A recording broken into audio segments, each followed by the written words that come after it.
주인공은 사토미입니다. 어릴 적부터 그는 자연재해의 피해자였습니다. 그는 난민 캠프에서 어디로 가야 할지 모르는 상황에서 갑자기 나타난 괴물이 캠프 중앙으로 쳐들어왔습니다. 그 괴물은 그 바로 앞에서 멈추어 큰 공포를 안겼습니다. 10년 후 그는 성장하여 민간 보안회사에서 일하고 있습니다. 이 검사는 그를 신뢰하지 않지만 그는 검사가 본론으로 들어가기를 원합니다. 그는 그를 4층으로 안내합니다. 그는 괴물에 대한 보고를 들었지만 경찰 같은 그들은 민간 보안이 도착할 때까지 들어갈 수 없습니다. 그는 파트너에 대해 궁금해하지만 민간 보안은 항상 둘이 함께 움직인다는 것을 기억하고 방금 길에서 파트너를 잃었다는 것을 떠올린다. 현장에 도착했을 때 검사관은 두 사람이 명령을 무시하고 안으로 들어갔다는 소리를 듣고 사토미는 문을 발로 차서 부수고 들어가 마스크를 쓴 남자를 본다. 2명의 군인은 이미 죽어 있다. 그는 그 남자가 그들의 편이라고 생각하지만 사실 그가 이 두 검사를 죽인 사람이다. 그래서 그는 급히 공격을 시도한다. 밖에서 들어오는 사람들은 모두 처리된다. 그는 그 남자의 머리를 차기 위해 달려가지만 그의 머리는 거의 180도 돌아갔음에도 불구하고 여전히 정상으로 돌릴 수 있다. 그는 결국 떠나야 하고 그가 이 세상을 파괴할 것이라고 알린다. 그는 목표를 놓아주어야 하고 검사관에게 정리하고 구역을 차단하라고 지시한다. 한편 사토미의 파트너 엔주는 그를 찾기 위해 돌아다니다가 부상당한 남자를 만난다. 그 소녀는 그가 괴물에게 물렸다는 것을 알고 그의 마지막 말을 듣고 싶어한다. 그러다 그는 거미로 변신해 엔주에게 거미줄을 쏘고 그녀를 차낸다. 사토미와 경관이 도착해 그에게 총을 쏘지만 일반 총알은 무용지물이다. 특수 금속으로 만든 검은 총알만이 그들이 재생하는 것을 막을 수 있다. 이 순간 엔주가 돌아와 거미를 조각내버린다. 그 소녀는 사토미에게 달려가 그와 함께 한 쌍임을 경관에게 알린다. 그러나 경관은 그 소녀가 저주받은 아이임을 깨닫는다. 그들은 둘 다 슈퍼마켓 할인 시간이라는 것을 기억하고 먼저 달려간다. 검사는 이 엉망진창을 치우고 있다. 그는 엔주 같은 아이들이 괴물과 싸우기 위해 태어났다는 것을 안다. 사토미 같은 사람들은 그 아이들의 힘을 제어하는 임무를 맡고 있으며 그들은 인류의 희망이다. 그는 다시 키사라를 만나러 간다. 그녀는 그가 슈퍼마켓 할인만 기억하고 경찰에게 돈을 받는 것을 잊었기 때문에 정말로 꾸짖고 싶어한다. 전화로 다시 연락했을 때 그들은 돈을 주지 않을 것이고 그 결과 그가 가져온 것은 2봉지의 숙주나물이다. 그녀는 그와 같은 직원 때문에 회사를 관리하는 것이 어렵다고 생각한다. 이번 달 두 사람은 다시 굶주릴 것이다. 키사라는 아직 아무 곳에서도 찾지 못했고 아무도 그녀를 보지 못했으니 더 조사해야 한다. 그녀는 병원에 가야 한다. 그녀는 과거에 부모님을 찾겠다고 목표를 세웠던 것을 기억한다. 그들은 여전히 살아있다고 믿었기 때문이다. 하지만 이제 그는 그 이야기를 하고 싶지 않아 하고 부모님이 죽었다고 생각한다. 그는 부검의이기도 한 선생님에게 간다. 그가 도착하자 그녀는 그에게 놀라움을 주고 이렇게 게으르고 쓸모없는 사람이 어떻게 살 수 있는지 모르겠다. 그녀는 그가 키사라에게 주목받고 싶다면 변화를 시작하길 원한다. 키사라는 오랫동안 자신의 형과 가족으로부터 그를 보호해왔지만 이제 그는 키사라를 지킬 만큼 강해졌다고 확신하고 있다. 그녀는 그에게 음식을 담은 접시를 주지만 아무도 그것을 먹으려 하지 않는다. 그는 감염의 원인에 대해 묻기 위해 여기 왔다. 그녀는 괴물 바이러스가 감염되어 괴물로 변할 때의 메커니즘에 대해 그에게 이야기했다. 그것은 새로운 능력을 생성할 것이므로 그들이 찾고 있는 괴물이 위장 능력을 가질 가능성이 있다. 하지만 그와 주는 그 괴물이 너무 오랫동안 날뛰지 않게 할 것이다. 저녁에 그는 준과 함께 콩나물만 먹고 주는 여전히 즐겁게 먹으며 맛있다고 칭찬한다. 그는 준에게 제대로 된 옷을 입으라고 하고 싶어한다. 식사 후 그는 정리하러 가고 잠들기 전에 엔조에게 안정제 주사를 놓아준다. 엔조는 그가 아무것도 하지 않고 잠들게 하지 않으려 해서 그녀는 그를 귀찮게 하러 간다. 다음 아침 그는 엔조와 함께 아침을 먹고 학교에 간다. 엔조는 아무도 그녀의 정체를 알아내지 못했기 때문에 그가 편안하길 원한다. 그 작은 소녀는 학교에 가고 매우 행복해 보이므로 그는 안도감을 느낀다. 그는 저주받은 아이들의 본성이 그들의 어머니가 바이러스에 감염된 상태에서 태어난 아이들임을 알고 있다. 그들은 바이러스의 발전을 막고 비범한 힘을 얻을 수 있다. 많은 사람들은 이 아이들을 인간으로 보지 않는다. 인간들은 생존을 위해 괴물들이 싫어하는 금속 기둥을 세울 수밖에 없었다. 수많은 실험과 실패 끝에 인간들은 그들과 맞설 준비를 했다. 많은 사람들은 엔조와 같은 아이들을 저주로 여기겠지만 그들이 괴물과 싸우기 위한 무기임을 인정해야 한다.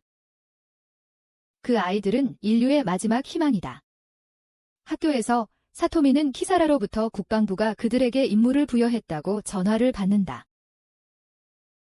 그들은 모두 도착하자마자 키사라가 너무 젊다는 이유로 그들을 깔보는 남자에게 맞닥뜨린다. 이 남자는 사토미를 도발하지만 그의 상사는 그에게 제자리로 돌아가라고 한다. 그 후 그들은 회의 테이블에 앉고 장군은 그들이 계획 직후라면 더 이상 철수할 수 없기 때문에 철수를 허락한다. 도쿄시의 지도자 텐시가 호출했습니다. 텐시 옆에는 그를 입양한 키사라의 할아버지가 있습니다. 텐시는 그들에게 감염의 출처를 찾아 그 사람을 위해 상자를 회수하는 임무를 부여합니다. 키사라는 그 사람을 여기까지 부르기 위해 무엇이 들어있는지 물어보지만 대답하지 않습니다. 갑자기 가면 쓴 남자가 나타납니다. 그는 방 한가운데에 서서 자신을 하루코라고 소개합니다. 그는 길을 막고 있던 몇 마리 파리를 죽이며 들어왔습니다. 그는 또한 히나라는 입양딸이 있습니다. 그는 이 경주에 참가하고 싶어서 여기 왔다. 그는 상자 안에 7별의 보물이 들어있다고 밝힌다. 그는 그들이 이 경주에 목숨을 걸도록 하여 더욱 흥미롭게 만들고 싶어한다. 앞서 자랑하던 남자가 칼을 들고 그에게 달려오지만 그의 힘에 밀려 칼을 잃고 뒤로 넘어진다. 총을 쏘아도 그는 방패로 막아낸다. 그는 몸의 일부를 검은 금속으로 만들어진 기계 부품으로 교체했다. 그는 자신을 군 특수부대 기계화 부대 787의 전역자, 인류 진화 계획의 하루코라고 재소개한다. 그 후 그는 방패에 내장된 총알을 발사한다. 사토미는 카사라를 끌어내리며 피했다. 그는 떠나기 전에 사토미에게 선물을 주었다.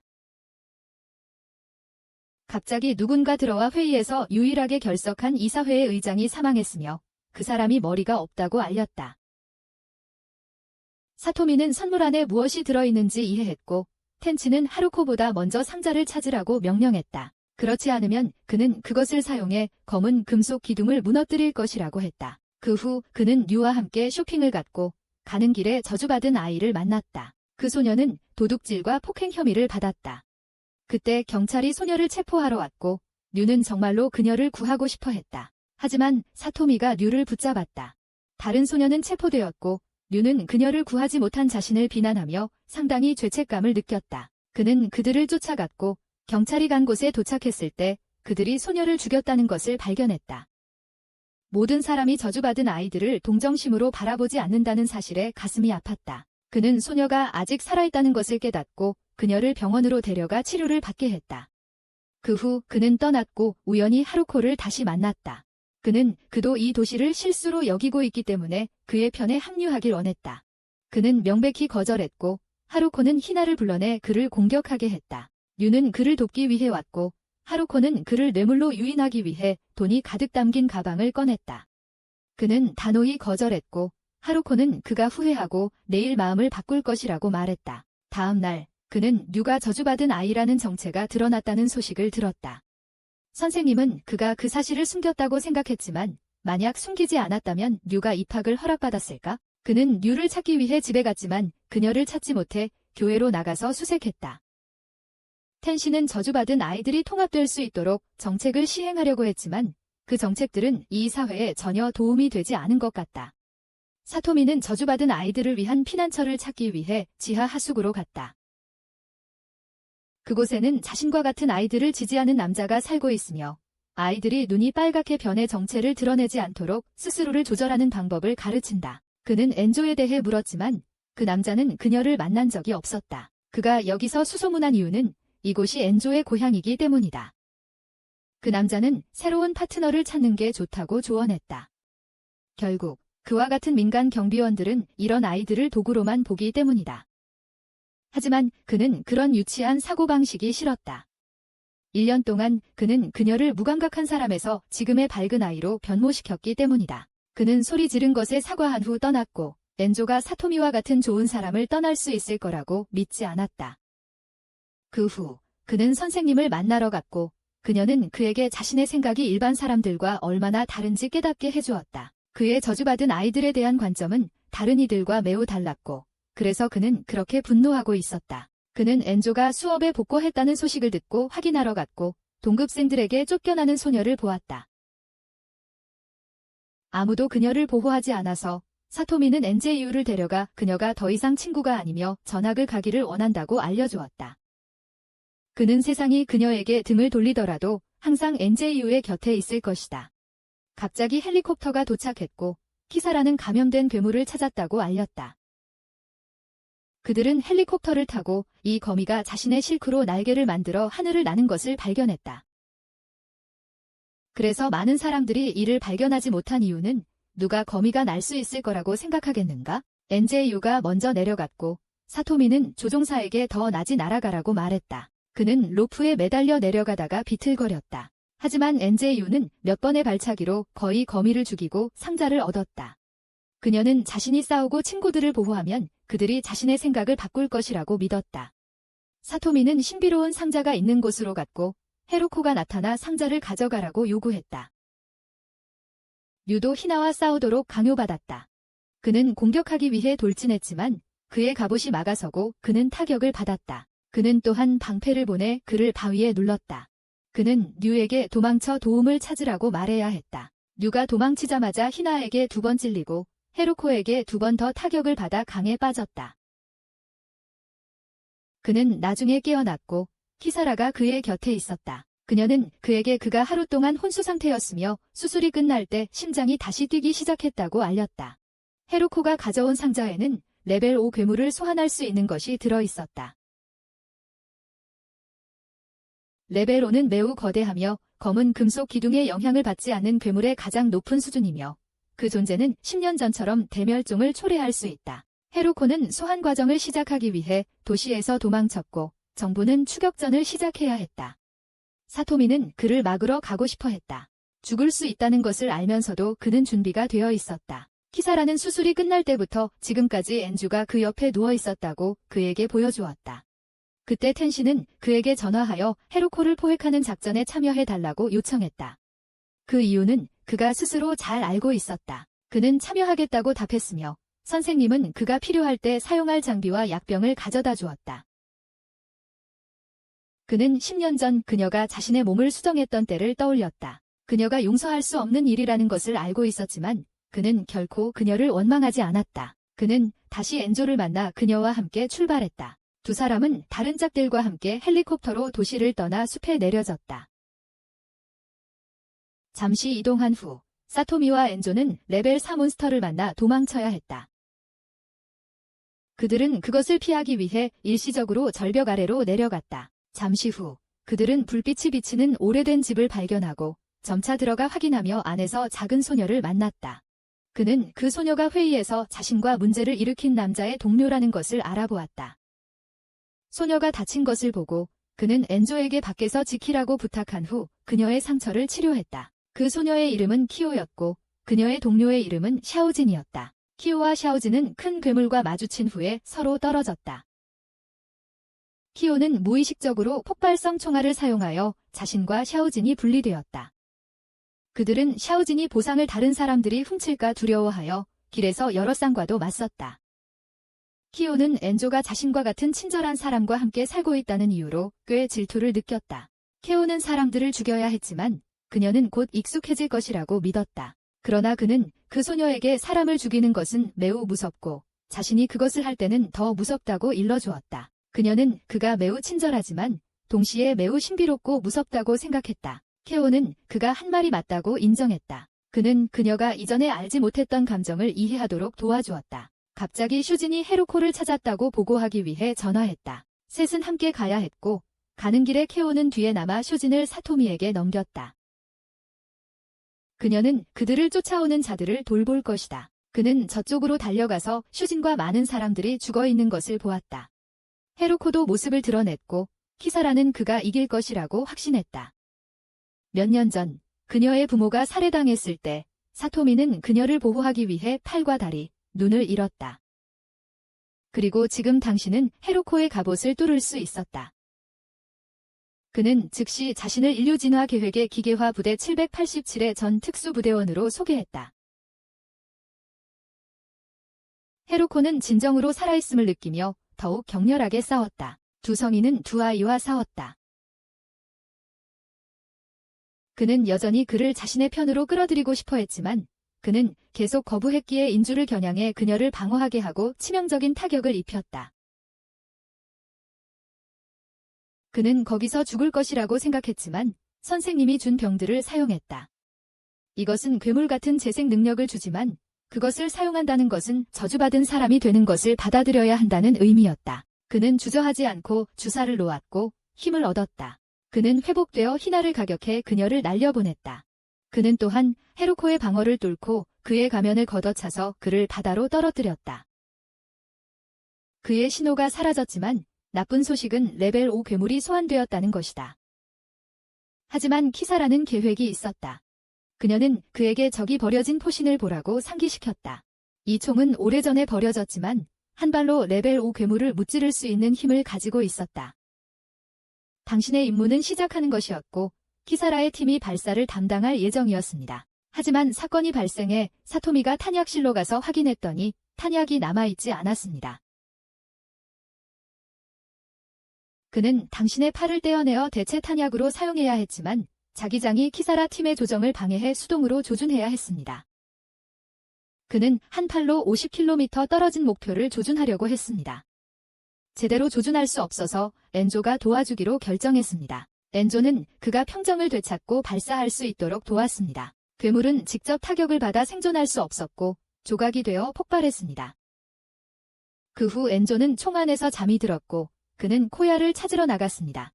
그는 소녀가 심각하게 부상당한 것을 발견했다. 그녀는 자신의 파트너에 대해 물었고 그는 그가 안전하다고 거짓말했다. 소녀는 괴물로 변할 위기에 처해 있었고 여전히 인간일 때 죽도록 도와달라고 했다. 그녀는 그를 자신이 가진 유일한 친구로 보았고 만약 그가 미래의 길을 잃게 된다면 빛을 향해 나아가라고 조언했다. 그는 코야의 생명을 끝내기 위해 총을 쏴야 했고 이후 헬리콥터가 와서 생존자들을 데려갔다. 그는 이후 당신의 양아버지를 만나러 갔고 그 양아버지는 또한 기사라의 할아버지였다. 그는 자신이 최근 사건의 원인임을 알고 있었고 심지어 사람들에게 저주받은 아이들의 위험을 인식시키기 위해 희나를 의도적으로 이용했다. 그는 원래 그런 아이들을 싫어했는데 그 이후로 아내가 죽었기 때문이다. 그는 엔조를 미끼로 선택하고 떠났다. 그는 그녀에게 보였던 친절을 잊지 않겠지만 그가 한 일에는 동의하지 않을 것이다. 그는 떠나면서 텐치에게 괴물의 진정한 본성에 대해 물었던 때를 회상했다. 그녀는 너에게 말하지 않았다. 그는 기밀 정보를 접근하기 위해 이 민간 안전직업에서 자신의 계급을 높여야 한다는 것을 배웠고 그래서 그는 엔조에게 돌아가 그녀와 함께 살기로 결정했다. 그녀 또한 동시에 괴물의 본성과 자신의 탄생 이유를 알기 위해 계급을 높이려고 할 것이다.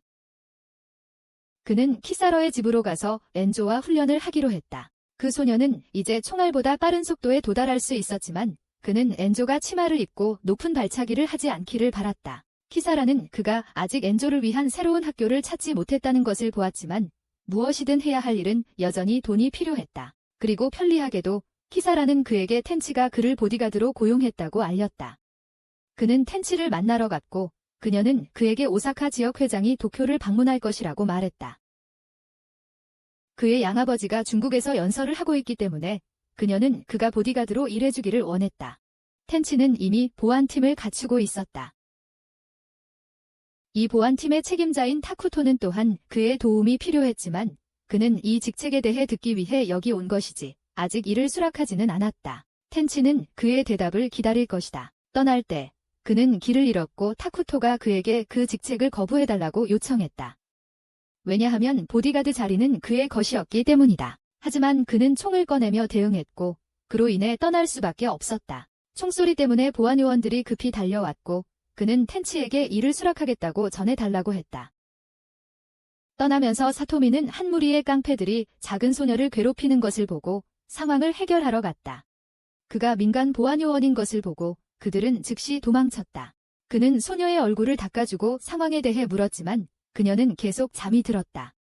소개를 통해 그는 소녀가 올빼미 형이며 이름이 티나라는 것을 알게 되었다.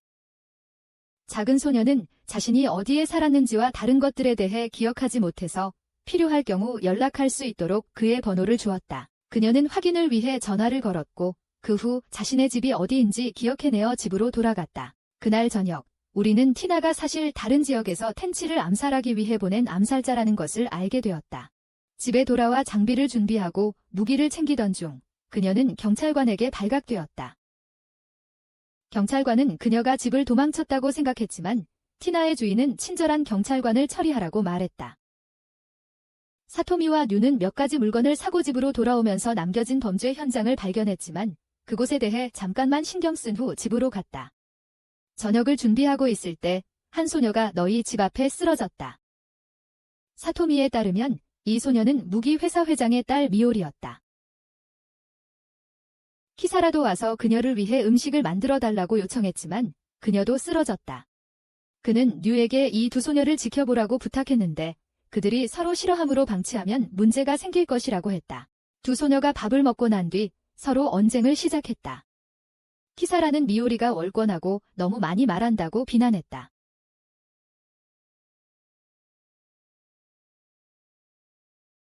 미오리는 자신의 가족 회사가 사토미에게 무기한으로 자유롭게 사용할 수 있도록 많은 총알을 제공했으며 그 대가로 사토미가 자신의 학교에 다니고 미래에 자신의 가족 사위가 되어야 한다고 말했다. 그가 이 상황이라면 어느 쪽을 선택할까?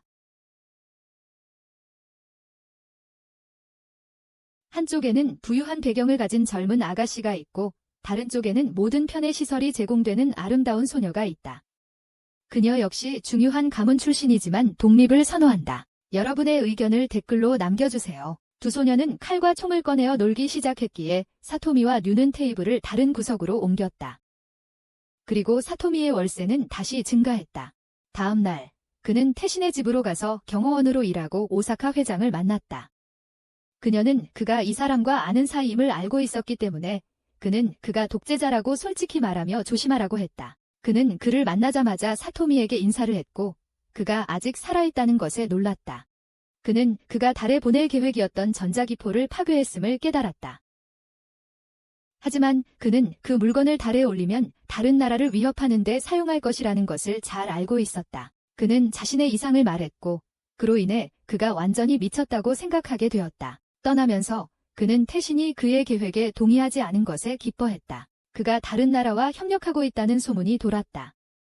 그는 일본의 블랙메탈을 사용해 다른 나라에서 돈과 무기를 교환했다. 텐신은 일본의 지역들을 통합하고 싶어 했다. 하지만 지금 이 상황에서 그녀는 많은 사람들이 자신을 암살하기 위해 여기에 올까 걱정했다. 그리고 그녀는 이기적이라는 걸 알았지만 오랫동안 그와 함께 일하기를 희망했다. 지금 그녀에게 신뢰감을 줄 수 있는 사람은 매우 적었다. 그때 엔조가 깨어나서 불길한 기분이 든다고 말했다. 그는 창밖을 살펴보아야 했고 갑자기 번쩍이는 빛이 나타났고 그는 즉시 텐시에게 몸을 낮추라고 했다. 총알이 날아와 그녀를 차에서 끌어내리게 했다. 또 다른 총알이 날아와 엔조가 그것을 막기 위해 일어나고 다른 경호원들이 텐시를 안전한 곳으로 데려가게 했다. 그는 누가 발사했는지 몰랐지만 그들은 이미 떠났다. 티나는 그 암살자였고 그녀를 방해한 사람이 누구인지 몰랐다. 다음 날 아침, 그는 다시 티나를 만나기 위해 가서 그녀에게 음식을 사주었다. 그는 지난 밤에 그 사람이 누구인지 몰랐다. 의심스러운 인물들을 조사했지만 단서가 없었다. 그는 티나가 그녀의 음식을 먹기 위해 무엇인가를 뿌리는 것을 보았지만 그녀는 혼자 먹을 수 없어서 그는 재빨리 그녀에게 먹여주었다. 그 어린 소녀는 사토미를 정말 좋아했다. 왜냐하면 그는 그녀를 매우 잘 대해주었기 때문이다. 그녀는 당신에게서 기쁨을 느낀 것이 오랜만이었다. 그녀는 주인에게 호출되어 달려갔다. 주인은 그녀에게 다음 목표가 키사라라고 알렸다. 그는 미오리와 만나기 위해 학교로 돌아갔다. 키사라는 미오리와 단둘이 있게 할 수 없어서 공격하고 싶어 했다. 하지만 그는 즉시 끌려갔고 키사라가 문을 부수면 보상을 지불해야 했다.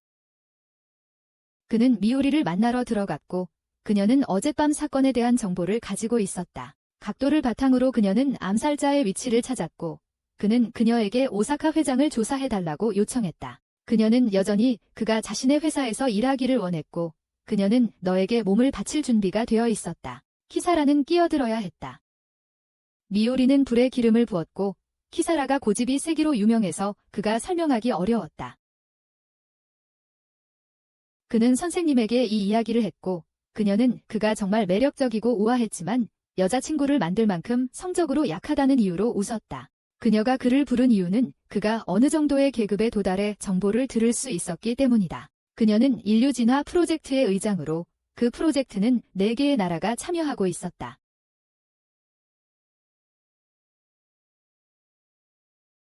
그 프로젝트가 그 당시 꽤 어려웠고 저주받은 아이들이 더 강한 전투 능력을 가지고 있다는 것을 발견했기 때문에 당시 기계화 병사들이 저주받은 아이들과 함께 싸우도록 허용했다. 대부분의 기계화 병사들은 높은 계급을 가지고 있었기 때문에 그가 배경을 조사하고 싶다면 헤로코만큼 강한 적과 마주칠 수도 있었다. 그의 일이 끝났으니 선생님은 그에게 먼저 집에 가서 키사라를 위로하라고 말했다. 그녀는 아직 류아의 일이 남아있었다. 티나가 이때 주인의 말을 들으니 키사라가 그녀의 밑에서 일하는 민간 경비원 2명을 두고 있다는 정보였다. 엔조의 이름을 듣자마자 그녀는 전화를 떨어뜨렸고 주인은 전화를 끊었다. 그녀는 곧바로 키사라의 사무실로 가서 공격할 준비를 했다. 숨었다가 뛰쳐나와 총을 빼앗으려 했다. 하지만 그녀는 여전히 반격을 당하고 티나에게 목이 졸렸다. 그녀는 사토미의 이름을 부르며 작은 소녀를 망설이게 했다. 사토미는 공격을 위해 돌진했고 소녀는 여기서 사토미를 보며 매우 충격을 받았다. 티나는 사토미를 쫓아내기 위해 발포했지만 그는 그녀를 제지하고 키사라에게 바닥을 자르게 했다. 티나는 빠르게 도망쳤고 키사라는 오랫동안 불안정했던 신장 때문에 병원에서 투석을 받게 되었다. 그는 그녀가 곧 신장 수술을 받기를 원했지만 공급이 없었다. 그녀는 미오리에게서 뭔가를 배우고 그의 손을 잡게 하기로 결정했다. 하지만 그녀는 갑자기 류에게 더듬어졌다. 최근의 공격과 텐치에 대한 암살 시도가 관련이 있을 가능성이 있었기 때문에 그들은 티나가 도망친 것에 대한 책임을 져야 했다. 그는 또한 선생님이 류에게 무슨 말을 했는지 궁금해했다. 류는 모든 것이 물리학과 관련된 것이라서 많이 이해하지 못했다. 키사라는 그가 티나를 맡기를 원했고 그는 그녀가 그렇게 말하든 말든 분명 그렇게 할 것이다. 그는 다시 텐치와 함께 가야 했다. 그는 그녀가 안전하길 원했다. 왜냐하면 오사카 회장이 이 일 뒤에 있다는 것을 확신했기 때문이다. 그녀는 평화를 위해 순진한 척했지만 결과를 받아들일 준비가 되어 있었다. 그들은 회의 장소에 도착했지만 다시 공격을 받았고 사토미는 총알을 막다가 다쳤다. 그는 총알이 계속 날아오는 가운데 그녀를 데리고 나갔고 운전사에게 주차장으로 들어가라고 말했다. 그는 엔조를 보내 티나를 처리하게 했다. 그는 엔조가 안전할 것이라고 믿었지만 텐치가 와서 그녀가 티나를 조사한 결과 티나가 고급 기계화 병사라는 것을 알고 있다고 전했다. 그래서 엔조는 확실히 그녀를 이길 수 없었다. 그러나 그가 엔조에게 전화를 걸었을 때 티나가 응답했다. 그는 병원으로 갔고 의사는 엔조가 안정적이지만 이틀 동안 혼수 상태에 있을 것이라고 말했다. 그는 키사러가 텐치가 내일 저녁에 3번째 회의가 있다고 말하는 것을 들었다. 그는 현장에 도착했을 때 엔조가 내 방향에서 총을 맞았고 3개의 기관총이 파괴되었다는 것을 기억했다. 그는 집으로 돌아갔고 무엇을 해야 할지 몰랐다. 아마도 그는 키사러와 엔조가 다쳤으니 일을 그만두는 것이 좋겠다고 생각했다. 그는 티너를 이길 수 없었다. 그는 테켜토를 다시 만났고 그가 가짜 계획을 세우는 동안 텐치를 지키고 다루고 싶어 했다. 그는 선생님을 만나러 가서 미니 항공기에 대한 지식을 사용해 티너와 싸우는데 도움을 요청했다. 그는 자신의 계급을 올리고 세계의 비밀에 대해 배우고 싶었다. 그는 떠나서 미오리에게 전화를 걸고 그녀의 집으로 가서 훈련을 하러 갔다. 그는 정보를 더 빠르게 처리할 수 있도록 도와주는 기계적인 눈을 가지고 있었지만 결과적으로 현재 속도는 티나의 속도의 겨우 6분의 1에 불과했다. 그날 밤 티나는 암살 계획을 세웠지만 어린 소녀는 그 위치가 의도적으로 수상해 보인다는 것을 알았다. 티나는 그 후 떠났고 사토미가 오지 않기를 바랐다. 하지만 가혹한 현실이 티나와 그를 마주하게 했다. 그는 어떤 대가를 치르더라도 티나를 물리치려 할 것이다. 그는 멀리서 총알을 피하며 건물로 뛰어들어 숨었다. 그는 무인 항공기를 보고 그것들을 격추시켰다. 미오리는 그에게 원격 조종 기관총에 대해 알리기 위해 전화를 걸었다. 그가 발견되어 총이 너를 겨누었고 그로 인해 그가 숨게 되었다. 미오리는 새 건물 주위에 총 5자리가 있었다고 전했다. 티나는 중간 건물에 있을 가능성이 높았다. 그는 더 높은 층으로 올라갔을 때 2대의 무인 항공기를 만났다. 그들이 너를 스캔하자마자 그는 모두 격추했다. 그는 옥상으로 올라가 티나를 발견하고 급히 그곳으로 뛰어올랐다. 그는 미오리가 티나가 너 근처에 있다고 보고한 대로 티나가 여기 총을 두고 간 것을 보았다. 레이더의 주의를 기울이면서 티나는 위에서 뛰어내려 공격했다. 그 소녀가 점차 그를 압도하였고 폭탄을 꺼내려는 찰나에 그녀는 무인기를 앞세우고 칼을 던져 폭발시키며 그를 벽으로 날려버렸다. 그는 폭탄이 터지지 않는 것 같다는 것을 깨달았다. 그가 포기하려던 찰나에 인주의 목소리가 그를 격려했고 스턴 폭탄이 폭발하여 티나를 잠시 실명하게 만들었다. 그는 그 기회를 잡아 소녀를 물리쳤고 티나는 그가 그녀를 마무리 짓기를 원했다. 하지만 그는 그녀를 밖으로 데려갔다. 티나는 자신의 유일한 목적이 싸우는 것이라고 믿었고 그가 그것을 빼앗았으므로 책임을 져야 했다.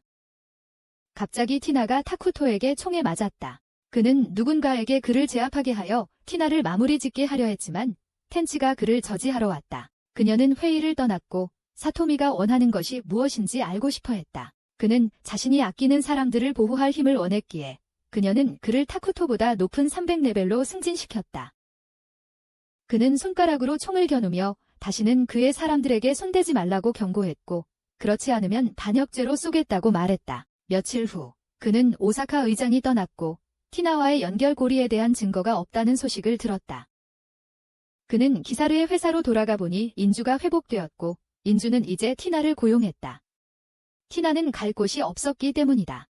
티나는 그의 도움을 바라지만 그는 그녀가 있는 동안 책임을 지지 않겠다고 단호히 말했다. 며칠 후 사토미는 마을 외곽의 아이들을 위한 선생님이 되었다.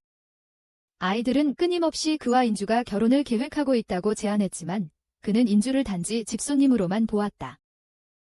아이들은 그와 기사를 두고 비슷한 질문을 했지만 그녀는 자신과 사토미가 연인이었다고 부인했다. 텐치는 나중에 방문했지만 그녀의 주된 목적은 사토미를 찾아가 마을을 보호하는 검은 금속 블록이 괴물에 의해 부식되고 있다는 사실을 보고하기 위함이었다. 그러나 그들은 9일 안에 대체품을 만들 수 있었다. 하지만 단 3일 후에는 블록이 파괴될 것이고 괴물들이 침입해 도시를 파괴할 것이다. 그녀는 그가 시민 안전팀을 조직해 싸우고 검은 금속 블록을 교체할 때까지 시간을 벌어야 한다고 필요했다. 저녁에 그는 집에서 자신을 기다리고 있는 2 소녀를 보았다. 티나가 저녁으로 피자를 만들었고 그녀는 피자 외에는 다른 것을 만들 수 없었다. 밤에 인주는 잠이 들었고 티나는 너와 이야기했다. 그녀는 도시를 위협하는 상황에 대해 알고 있었고 싸우기 위해 그를 따라가기로 결심했다. 그는 아직 괴물에 대처하는 방법을 몰랐기 때문에 아마도 더 많은 사람을 모집해야 할 것이다. 티나는 그가 자신의 생명을 구해주었기 때문에 그와 싸울 것이다. 다음 날 아침 키사라는 티나를 데리러 갔지만 그녀를 찾을 수 없었다. 그 소녀는 이불 속에서 나와 지난밤 그녀에게 새로운 것들을 가르쳐준 그에게 감사했다. 모두가 오해를 하였고 키사라는 당신을 방어하지도 않고 즉시 경찰에 신고했다. 사토미는 그 다음 티나를 데리고 군인을 모집하러 갔다. 그는 또한 그녀를 데리고 나갈 기회를 잡았다. 그가 옷가게에 도착했을 때 옷이 너무 비싸서 그는 먼저 달려나갔다. 둘은 분수에서 놀다가 봉제 인형을 보러 갔다. 가는 길에 그는 저주받은 아이를 보았고 그 아이는 눈이 멀어 있었다. 그는 저주받은 아이들이 질병에 면역이 있다고 생각했지만 이 소녀는 어머니가 이 눈을 싫어한다고 말하는 것을 듣고 스스로 눈을 멀게 했다. 그는 또한 사람들이 심술궂은 장난을 치는 것을 보았고 그래서 소녀에게 집에 가라고 돈을 주었다. 그 소녀는 그러고 나서 사람들이 시위하는 이야기를 들었다. 그와 티나는 그들의 지인인 카타즈리 형제의 집으로 갔다. 둘은 블랙블록과 그들의 모집 활동에 대해 알고 있었지만 형은 대가를 요구했다. 단순히 계급을 올리고 몇 가지 다른 일을 하는 것이라면 필요하지 않았다. 그래서 그는 그들이 너를 위해 싸우기를 원했지만 그들은 자신보다 강한 사람들에게만 봉사했다. 그래서 그 4명은 뒷마당으로 가서 싸움 연습을 했다. 사토미는 너무 쉬었다. 그는 주위에 많은 철사줄이 묶여있는 것을 발견했다. 티나는 끊임없이 피하며 철사줄의 위치를 정확히 알고 있었다. 그녀는 동생에게 급습당했지만 철사줄을 조절하여 그를 제압했다. 그녀는 이 두 형제가 자신과 같은 높은 수준에 도전할 수 있기 때문에 강하다는 것을 인정했다. 그는 이후 티나를 너의 선생님에게 데려갔다. 티나는 그녀에 대해 들은 적이 있지만 만날 기회가 없었다. 둘 다 안으로 들어갔지만 선생님과는 아직 만나지 못했다. 방을 둘러보던 중 그녀는 갑자기 티나를 붙잡으러 달려갔다. 오랜만에 밥을 먹지 않았던 것이 드러났다. 그녀는 티나를 보고 그가 오랫동안 감옥에 갈 것이라고 생각했지만 그는 아무도 유괴하지 않았다. 티나도 그를 믿었고 그래서 선생님은 그가 저지른 변태적인 일들을 잔뜩 만들어냈다. 티나는 의심하기 시작했지만 그는 그녀에게 듣지 말라고 조언했다. 선생님은 또 다른 날 슈마가 그를 찾으러 왔다고 언급했다. 티나가 슈마에 대해 물었고 사토미는 그가 무술을 배울 때 그의 선배였다고 설명했다. 슈마는 너무 강해서 결코 그를 이길 수 없었지만 갑자기 이유 없이 도장을 떠났다. 티나는 곧 사냥당할 것이라는 것을 알았기에 카사라의 회사를 떠날 생각을 하고 있었다. 하지만 두 사람은 티나를 바보라고 불렀다. 사토미는 티나가 걱정할 만큼 약하지 않았기 때문이다. 티나는 그들을 싫어하지 않았기 때문에 전혀 문제가 없었다. 그때 티나는 잠이 들었고 선생님은 엔조와 티나가 아직 어린 것을 깨달았다. 하지만 저주받은 아이들은 곧 바이러스에 침식되어 죽을 것이다. 세상을 바꾸고 싶다면 정치인이 되어야 한다. 하지만 그는 세상을 바꾸는 방법이 많다고 확신했고 그중 하나는 모든 괴물을 제거하는 것이었다. 선생님은 이 말을 듣고 웃었습니다. 그는 정말 그녀와 달랐기 때문입니다.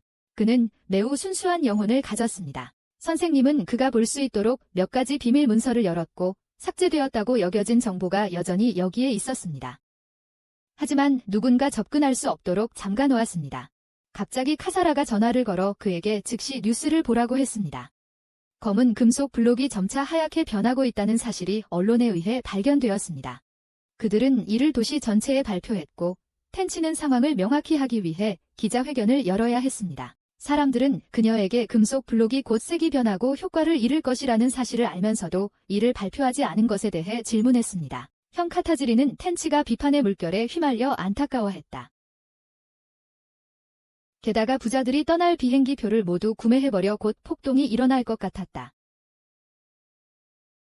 새 소녀는 자신의 텐트가 걸레처럼 보인다고 불평했으므로 사토미는 적절한 보급품을 받기 위해 팀을 완성할 다른 조를 빠르게 찾아야 했다. 그는 뉴와 함께 요건에 맞는 사람들을 찾으러 다녔다. 뉴는 한 조를 찾았지만 이런 갑옷을 입은 사람들은 대개 죽음을 매우 두려워한다는 것을 깨달았고 목숨을 걸어야 하는 임무에 그들을 초대하는 것은 무의미할 것이라고 생각했다. 뉴는 갑옷을 적게 입고 이상해 보이는 그룹을 발견했지만 지나쳤다. 적합한 팀을 찾을 수가 없었다. 그때 두 사람은 저쪽에 모여있는 그룹을 발견하고 가서 보니 갑옷을 입은 남자가 거기서 칼에 찔려 죽어 있었다. 그는 다시 내려갔고 싸움이 있는 것 같아서 확인하러 갔고 사토미는 그곳에서 그의 선배인 슈마를 알아보았다. 그는 뚱뚱한 남자에게 도발당하고 있었고 먼저 파트너를 구석으로 몰아넣고 파트너가 그 남자의 총을 잘라주게 했다. 사토미는 다시 선배를 만나러 들어갔다. 슈마는 최근의 업적에 대해 들었고 당신의 팀에 합류해 싸우고 싶어 했다. 그는 저기 죽어있는 갑옷 입은 남자가 슈마의 소행인지 물었지만 그는 그것에 대해 아무것도 몰랐다. 그날 저녁 슈마는 카타즈리 형제들에게 자신을 소개했다. 그의 파트너는 고양이 같은 피우스였다. 그녀가 이 모자를 쓴 이유는 고양이 귀를 숨기기 위해서였다. 지금 그들의 그룹에는 단 6명만 있었지만 사토미는 완전하기 위해 10명까지 필요하다고 생각했다. 10명이면 서로 지원하기가 더 쉬울 것이기 때문이다. 갑자기 키사라가 도착했고 그녀는 티나와 만나고 싶어 했다. 현재 티나의 계급이 박탈당하고 있었지만 키사라는 텐시에게 부탁하기 위해 온 것이었다. 그렇게 되면 티나는 계속 싸울 수 있게 된다. 그녀는 다시 슈마를 보고 놀랐지만 사토미가 그녀를 밖으로 끌고 나갔다. 그는 그녀의 병이 아직 남아있다고 생각했기에 그녀가 싸우지 못하게 했지만 티나는 키사라를 대신해 부탁하러 왔고 그녀는 회장으로서 너에게 명령하기도 했다. 갑자기 누군가가 지휘관이 회의를 요청했다고 보고했다. 지휘관은 가두라고 자신을 소개하며 사기를 높이기 위한 연설을 읽기 시작했고 새로운 타워를 설치하는 팀을 호위할 계획을 설명했다. 그러나 그는 손을 들어 설치팀을 호위해야 한다면 캠프를 그 지역 가까이 옮기는 것이 비상 상황에 더 쉽게 대처할 수 있을 것이라고 제안했다. 하지만 그는 교체팀이 도움을 요청할 경우에만 지원할 것이다. 당신의 의견은 거의 거부당할 뻔했다. 그가 당신의 그룹으로 돌아왔을 때 그는 코너에 앉아 낙담하고 있었다. 그는 키사라가 정말로 당신과 싸우고 싶어 하는지 알고 싶었다. 그는 그녀에게 무슨 일이 생길까 봐 매우 두려워했지만 그녀도 그가 위험에 처하는 동안 그냥 앉아서 기도만 하기를 원하지 않았다. 두 사람은 서로를 바라보며 앉아 있었고 사토미는 자신의 감정을 표현하려 했지만 그때 티나가 방해했다. 다른 이들도 따라와서 이 상황에서 두 사람이 로맨틱하게 보인다고 생각했다. 사토미는 그 후 그룹 전체에게 다시 자신을 소개했다. 그는 블랙메탈 블록을 재건하는데 힘을 보태준 모든 사람에게 감사했다. 인주는 이제 그룹이 거의 완성되었다고 생각하며 사기를 높이기 위해 슬로건을 외칠 수 있다고 여겼다. 다음 날 그는 키사라와 함께 다시 아이들을 가르치러 갔다. 그는 전체 반이 자신의 미래 꿈을 종이에 쓰기를 원했다. 아무도 쓸 내용을 생각해내지 못했다. 사토미는 이것이 그들이 금속 무기로부터 받은 긴장을 잊는데 도움이 될 것이라고 느꼈다. 삼촌은 또한 긴장한 이 시기에 가르치러 와준 그들에게 감사의 말을 전했다. 인주는 그 후 그녀의 종이를 꺼내 사토미의 아내가 되고 싶다고 말했다. 티나도 비슷한 바람으로 자신의 논문을 제출했다. 시간이 다 되어 그는 전체 반에게 논문을 제출하라고 했지만 여전히 아무도 끝내지 못했다. 그래서 그는 키사라에게 남은 돈이 얼마인지 물어보고 반 전체를 소풍으로 데려가기로 결정했다. 그는 아이들을 기차에 태워 원주율의 동상으로 안내했다. 과거에 이 도시는 2번 괴물의 공격을 받았고 2번째 전투에서 승리한 후 이 동상이 세워져 승리를 기념하고 희생된 이들을 기억하게 했다. 아이들은 도시에서 매년 열리는 충호 축제에 대해 들었고 그 축제를 볼 수 있을지 걱정했다. 하지만 그가 아이들을 여기로 데려온 이유는 그와 정부가 자신들을 보호할 것이라는 믿음을 주기 위해서였다. 그와 키사라도 학생들을 보호하기 위해 싸울 것이다. 그래서 아이들이 갑자기 모여서 너를 받아들이기로 했어. 모두들 미래의 너의 아내가 되기로 결심했어. 인주와 티나가 그를 독점하기 위해 포옹했어.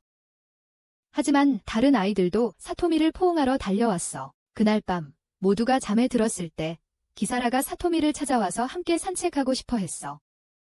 그녀는 그를 금속 블록으로 안내했는데 그곳은 지나치게 부식되어 있었어. 이 블록은 멀리서 작은 블록들을 만들어 가져와 조립해야 할 필요가 있어?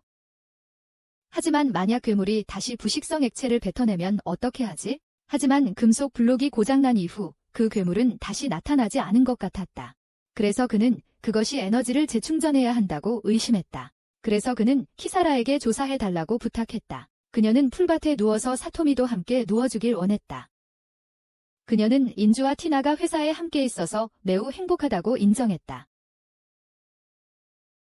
하지만 그 행복은 언제든지 끝날 수 있다는 점이 그녀를 매우 걱정하게 만들었다. 그는 그녀를 보호하겠다고 맹세했으며 그와 두 소녀는 어디에도 가지 않겠다고 말했다. 그는 키사라의 손을 잡았고 그녀는 오늘이 거의 끝나가고 있음을 알아차렸다. 그리고 단 이틀 후 그 금속 덩어리는 파괴될 것이다.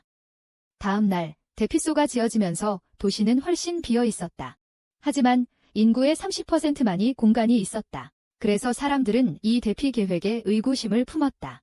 사토미는 길을 걷다가 이전에 본 시각장애 소녀가 괴롭힘을 당하는 것을 보았다. 그래서 그는 도움을 주러 달려갔다. 그 소녀는 사토미에게 더 이상 이런 일을 하지 않겠다고 약속했지만 여전히 그렇게 하고 있어서 사과했다. 그는 다른 사람들에게 물러가라고 말하고 총을 쐈다. 그는 소녀를 도와주었고 이번에는 집에 가서 다시는 여기 오지 않기를 원했다. 소녀는 그의 얼굴을 만져 그가 어떻게 생겼는지 그리려고 했다. 그날 오후 그가 캠프로 돌아왔을 때 키사라가 오늘 수업이 즐겁지 않다는 소리를 들었다. 사토미 없이 아이들이 그녀를 받아들이지 않았기 때문이다. 그는 그녀를 격려하려고 했지만 소용없었다. 나이 많은 카타지리는 키사라에게 누군가 오늘 보낸 종이 뭉치를 주었다. 이것은 그녀가 연구한 금속 블록에 대한 조사 결과였다. 그녀는 뭔가를 발견하고 즉시 종이 뭉치를 불 속으로 던졌다. 사토미는 그것을 되찾으려고 했고 그것이 키사라의 가족과 관련이 있다는 것을 알았다. 사토미는 학생들과 작별 인사를 하기 위해 하루 더 가르치기로 했다. 카타지리 형제들은 그가 그들에 대한 책임을 지고 싶어 하기 때문에 더 많은 문제를 일으킬 것이라고 생각했다. 그는 기사라의 텐트로 갔고 티나가 기사라를 깨우려 하고 있었다. 하지만 그는 그들이 원한다면 나중에 둘 다 가기를 원했다. 그와 뉴는 임무를 수행하기 전 마지막 날에 무엇을 할지 계획했다. 하지만 그들이 도착했을 때 경찰들이 주위에 서 있는 것을 보았다. 무언가 잘못되었다고 느끼고 그는 확인하러 달려가 폭탄 크레이터를 목격했다. 그는 경찰에 의해 시신을 확인하러 갔고 그들은 모두 그의 학생들이었다. 그들은 모두 폭탄에 의해 살해당했다. 그는 밖으로 나가 엔조를 만났다. 그는 엔조에게 집에 가라고 했지만 그녀는 친구들을 보고 싶어 했다. 그는 경찰에게 엔조를 데려가라고 했지만 그녀는 자신의 힘을 사용해 뛰어들어가 이 장면을 보고 소리쳤다. 그는 무력감을 느낄 뿐 아무것도 할 수 없었다. 사토미는 옥상으로 올라가 학생들이 종이에 쓴 꿈을 보았지만 그것들은 모두 바람에 날아가 버렸다. 키사러가 전화를 걸어 티너가 진정되었다고 전했다.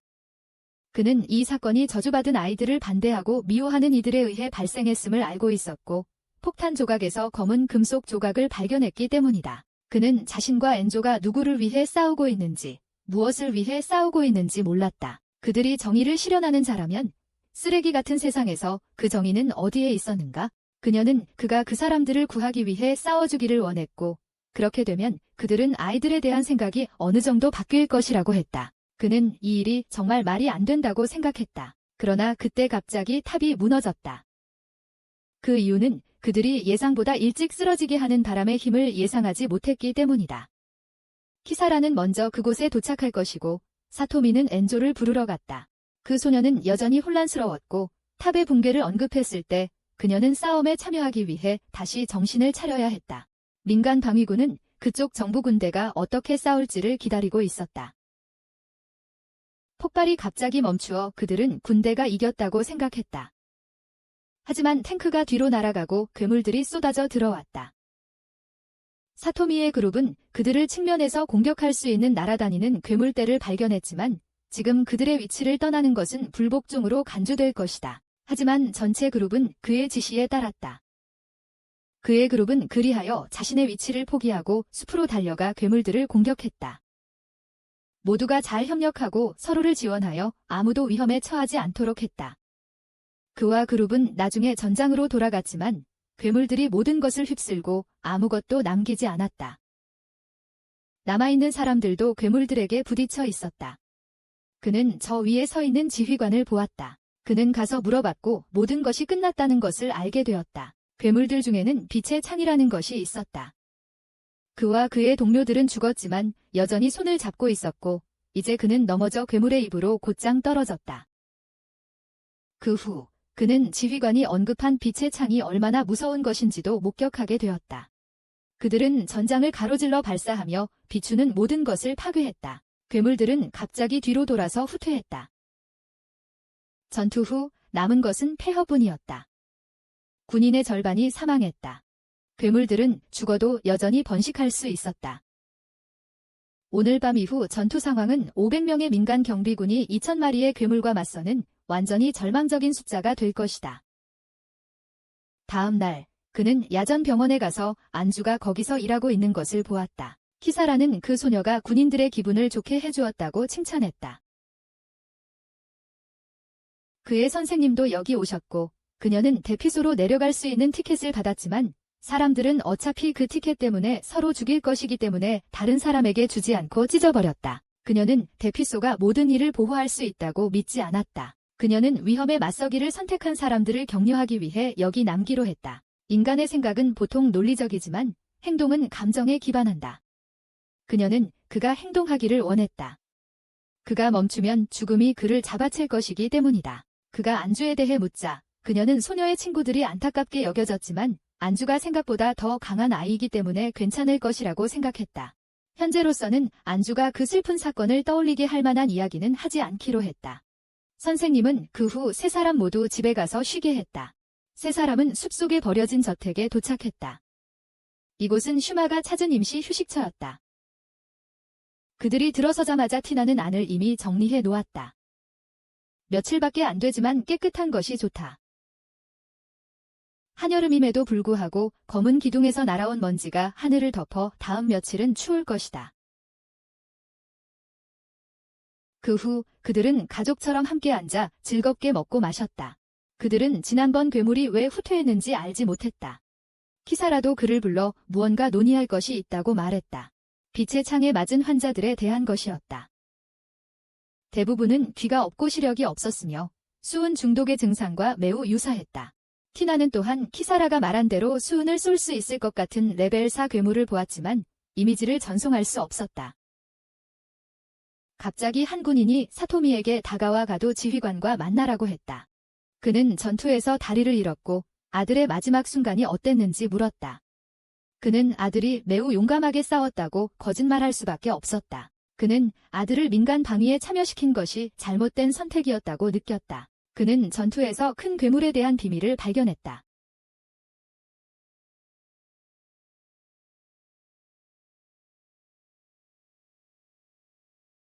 그는 큰 괴물이 페로몬이라는 물질을 분비한다는 것을 알았고 그로 인해 주변 괴물들이 그쪽으로 집중하게 되며 그 괴물의 부상으로 인해 전체 무리가 후퇴했다는 것을 알았다.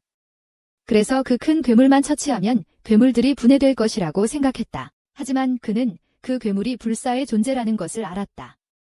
왜냐하면 그 괴물의 뇌를 베거나 심장을 공격해봤지만 여전히 회복할 수 있었기 때문이다. 그는 또한 빛의 창을 쏘는 존재에 대해서도 알고 있었으며 그 존재는 그 큰 괴물만큼이나 위험했다. 두 존재는 왕과 여왕처럼 같았기 때문에 이기려면 두 존재를 모두 처치해야 했다. 하지만 그는 이제서야 자신과 당신의 그룹이 자발적으로 당신의 자리를 떠났다는 사실을 언급했다. 그는 후방 그룹을 처리하러 갔다고 설명했지만 명령은 여전히 명령이었다.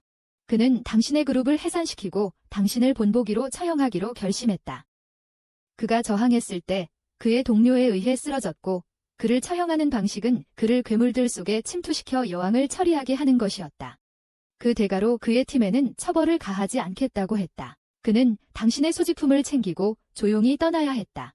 키사라는 그가 떠나는 것을 발견했지만 따라가기를 원하지 않았다. 그녀는 당신과 함께 도망치고 싶었지만 숨을 곳이 남아있지 않았다. 그는 혼자 가야 했고 가는 길에 개들에게 공격당했다. 그는 총을 쏘아 몇 마리를 죽이고 도망쳤지만 그들은 그를 강으로 끌고 갔다. 그는 바위에 매달렸지만 해안에 둘러싸였다. 하지만 갑자기 그들은 돌아섰고 다시 돌아왔을 때 그들은 모두 죽어 있었다. 그는 다시 하루코와 히나를 만났다. 그는 여전히 살아있었고 너를 도와주러 왔다. 그는 그에 대해 여전히 경계하고 있었기 때문에 그가 너의 상처를 치료하기 위해 약과 붕대를 주었다고 상기시켰다. 그는 그가 무엇을 하고 있는지 물었고 그는 괴물을 죽이러 간다고 말했다. 그는 어제 전투를 관찰했기 때문에 그가 찾고 있던 수은을 쏘는 괴물들을 보았다. 그가 참여하지 않은 이유는 평화가 필요하지 않았기 때문이다. 그가 마스크를 쓴 이유는 아무도 그의 얼굴을 보고 싶어 하지 않았기 때문이다. 만약 그들이 본다면 그 사람은 후회할 것이다. 그는 그가 자신의 힘을 질투하고 있다는 것을 알고 있었고 너의 행복한 삶을 질투하고 있어서 진정한 기쁨이 무엇인지 가르쳐 주기로 결심했다. 그는 자신의 편에 합류해야 할 것이라고 확신했다. 다음 날 그는 하루코를 다시 만나 그 여왕의 위치를 알려주었다. 그는 갔고 그 괴물을 마주치고 싶어서 따라갔다. 세 사람은 괴물의 소굴을 찾아냈고 하루코는 그가 본 괴물을 가리키며 그 팔다리가 퇴화했기 때문에 다른 괴물들의 도움을 받아야 먹고 움직일 것이라고 말했다. 원래 사토미는 폭발물로 그것을 날려버릴 계획이었지만 그의 배낭이 강물에 휩쓸려 갔다. 하루코는 자신의 기계화된 신체 부품을 사용하여 처리하길 원했고 혼자서는 부족했기 때문에 사토미의 도움이 필요했다. 두 사람은 돌진하여 강력한 공격을 퍼부었고 괴물은 고통스러운 비명을 질렀다. 괴물은 완전히 쓰러지기 전에 겨우 한 발을 쏘아 올렸다. 작은 괴물들이 경고를 받고 혼란 속에서 뛰어다녔다. 사토미는 부상으로 인해 합병증을 겪었고 충돌했지만 히나가 그를 구하러 왔다. 그들은 한 구석에 숨어서 큰 괴물도 이 그룹에 포함되어 도망치고 있다는 것을 발견했다. 그는 퀸을 상대했기 때문에 텐치에게 비행기를 보내달라고 보고하러 달려갔다. 그녀는 괴물들에게 미사일을 발사하기 위해 전투기를 출격시켰다. 비행기를 격추시켰다. 왕은 머리가 부서졌음에도 불구하고 가두가 말했듯이 여전히 불사의 존재였다. 그 후의 전투는 다시 치열했고 그가 캠프로 돌아왔을 때 대부분이 폐허가 되어 있었다. 하지만 엔조는 괜찮았고 혼자 떠났던 그를 급히 안았다. 그는 다시 카사라를 만났고 그녀는 그가 가두가 스스로 희생했기 때문에 새로운 지휘관이 될 것이라고 전했다. 그는 가두의 시신을 보러 가서 그를 싫어하지 않았다고 솔직하게 말했다. 아래 사람들은 하루코와 문제를 일으키고 있었는데 그는 캠프에서 몇몇 사람을 때렸기 때문에 그들의 도전에 간단히 응답했다. 희나는 엔조와 싸우고 싶었지만 카타지리의 여동생이 그녀를 저지했다. 사토미는 논쟁할 때가 아니라고 생각했지만 그들은 괴물을 물리칠 방법을 생각해야 한다고 말했다. 하루코는 그의 지도 능력을 면밀히 관찰하기로 결정했다. 그는 나중에 다시 슈마를 만나 그의 파트너 미도리가 어디에 있는지 물었고 그들은 병원으로 안내되었다. 그 소녀는 다른 사람을 도와주다 다쳤다. 그녀의 감지 능력은 독에 의해 빼앗겼고 침식 속도가 곧 경고 수준을 초과할 것이다. 하루코는 미도리의 생명을 스스로 끝내기를 원했다. 그는 미도리를 방문하여 그녀의 삶에 대해 이야기하는 것을 들었다. 그 어린 소녀는 기사라에게 상당히 강한 파괴적인 냄새가 나고 어둠 속에서 쉽게 길을 잃을 수 있다는 것을 알아챘다. 하지만 사토미가 리더가 된다면 기사라는 괜찮을 것이라고 믿었다. 미도리는 화장실에 가겠다고 했다. 사토미는 그녀를 따라갈 수 없었고 잠시 후 모든 사람과 함께 수색하러 갔다. 하지만 그는 죽은 미도리 앞에 서 있는 슈마만 발견했다. 그 작은 소녀는 모두에게 부담이 되지 않기 위해 죽음을 선택했다. 슈마는 자신과 미도리가 매우 닮았다고 말하며 실제로 도장을 떠난 것이 아니라 쫓겨났다고 했다. 그가 무술의 강도를 조정했기 때문에 이제 도장에서 계속하는 것보다 민간 경비 작업에 더 적합해졌다. 사토미는 사과하고 싶었지만 슈마는 잘못이 괴물에게 있다고 믿었으므로 그를 위해 괴물왕을 처치해야 한다고 했다.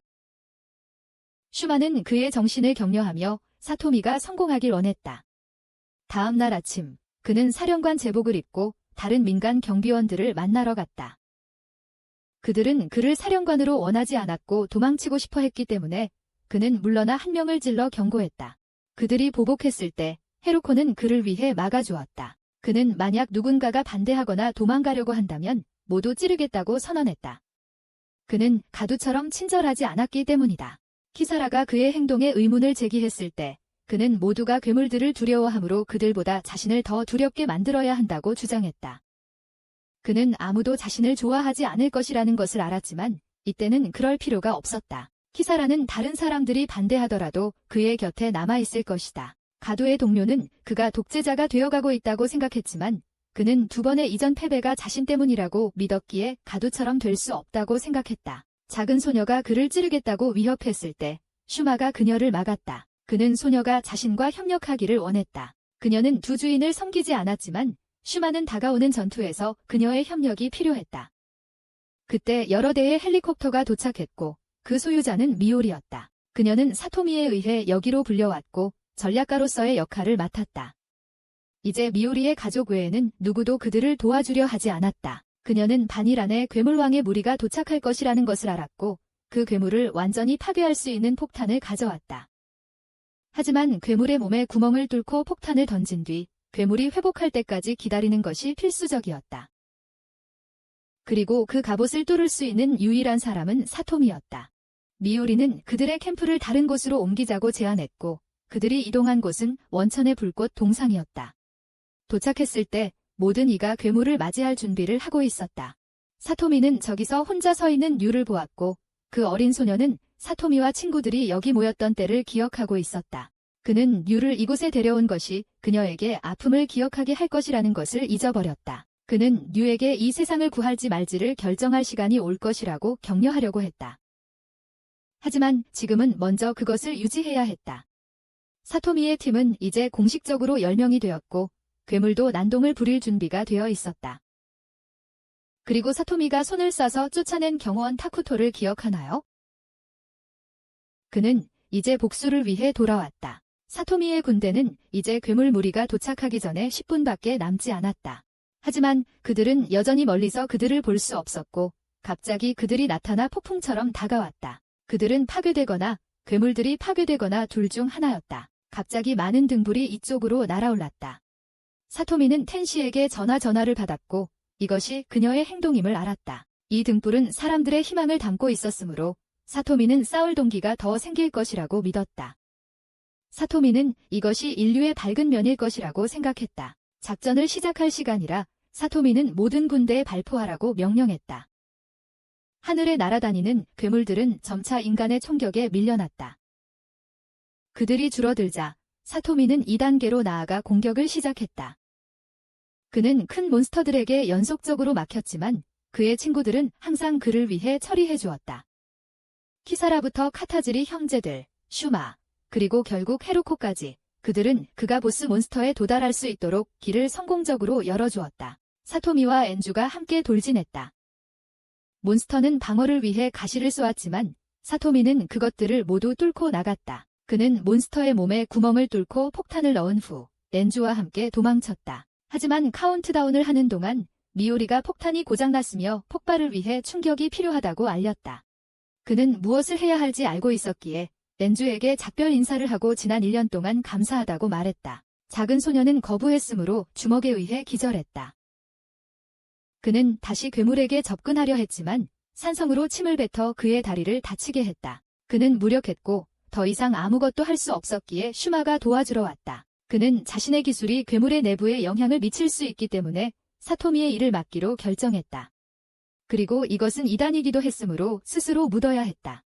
그때 슈마는 뛰어들어 폭탄을 재가동시키는 주먹을 날렸고 괴물을 함께 끌어냈다. 사토미가 의식을 되찾았을 때 남아있는 것은 폭탄 분화구뿐이었다. 슈마는 괴물을 끌어내기 위해 자신을 희생했다. 작은 괴물들도 도시에서 도망쳤다. 재건을 위해 금속 블록이 이제 운반되고 있지만 키사라와 사토미는 도장으로 돌아갔다. 키사라는 자신의 형에게 전화를 걸었다. 그는 건설부 차관이었고 이전 금속 기둥 건설과 관련이 있었다. 키사라는 형이 돈을 횡령하고 저급 재료로 이전 타워를 건설한 것을 알고 있었다. 그것은 그가 이 전쟁에 책임이 있다는 것을 의미했다. 두 형제는 결투를 하기로 결심하고 목숨을 걸었다. 그녀는 자신이 발명한 검수를 사용해 극도로 빠른 속도로 공격을 시작했다. 형은 그녀의 공격을 보기도 전에 한쪽 다리를 잃었다. 그녀는 형이 부모님의 죽음에 대한 진실을 밝혀주기를 원했다. 몇 년 전 그들의 아버지는 가족의 어두운 면을 드러내려 했고 그래서 가족과 할아버지에 의해 제거되었다. 도시를 돌아다니는 괴물들은 우연이 아니었다. 그녀는 화가 나서 떠나며 사토미에게 문을 닫으라고 말했다. 그녀는 자신의 이전 공격이 2번의 스트라이크를 가했으며 다리만을 겨냥한 것이 아니었다고 알렸다. 안에 있는 형은 반으로 잘려 있었다. 사토미는 비명을 듣고 돌아가 확인했고 끔찍한 장면을 목격했다. 키사라는 자신의 정의감이 이제 사라졌다고 믿었다. 그녀는 깨달음을 얻고 자신을 악마로 변신시켜 가족의 다른 악마들과 맞서기로 결심했다. 이것이 그녀의 복수였다. 사토미는 두 소녀에게 앞으로 키사라를 적으로 간주해야 할지도 모른다고 말했다. 며칠 후 텐치가 기자회견을 열어 모든 것이 이제 통제되고 있으며 아이들을 더 안전하게 보호하기 위한 법을 제정했다고 알렸다. 사토미와 류는 시상식에 초대되었지만 그들의 기차가 문제를 겪어 중간에 멈췄다. 사토미는 이전의 상실을 회상하며 그 상실에 무감각해지고 있다는 두려움을 느꼈고 진정으로 변하기 전에 류에게 곁에 있어 달라고 부탁했다. 류는 그를 껴안고 사토미와 영원히 함께 하겠다고 약속했다. 그리하여 영화는 끝이 난다.